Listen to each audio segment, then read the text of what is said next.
আজকে আমরা পুরী এসেছি। এই যে পুরীতে আছি, হোটেলটা কিন্তু আমি চুজ করেছি, সব ব্যবস্থা আমারই করা, বুকিং টুকিং। চলো দেখি হোটেলের ব্যাপারে অভিষেকের কি রিয়াকশন হয়। শুনছো, বলছি কি, এই যে হোটেলটা এসেছি এটা কি সুন্দর না? এই সি ভিউ একটা রুম, হ্যাঁ কি সুন্দর, সেন্ট্রাল এসি, আর দারুণ ওয়েদার, আর বাথরুমটা তো অসাধারণ। বলো।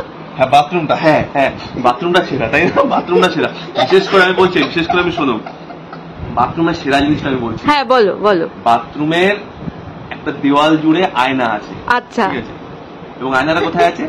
কোমরের ঠিক উল্টো দিকে। হ্যাঁ ঠিক আছে, মজাটা বুঝলে না? না। আচ্ছা শোনো, বলছি আজকে আমার না একটু কষা হয়েছে, মানে একটু বেশি কষা হয়েছে। ঠিক আছে, তো ওই কষা বের করার সময় যে এক্সপ্রেশন গুলো হয় না মুখে, সেগুলো যে পরিষ্কার দেখতে পেয়েছি, এরকম আগে আমার অভিজ্ঞতা হয়নি। এই জন্য, ঠিক এই কারণেই আমি তোমায় কিছু বলতে চাই না। ভালো লাগে না নোংরা কথা, যত সব নোংরা বাজে কথা আমি শুনবো না তোমার এই নোংরা কথা।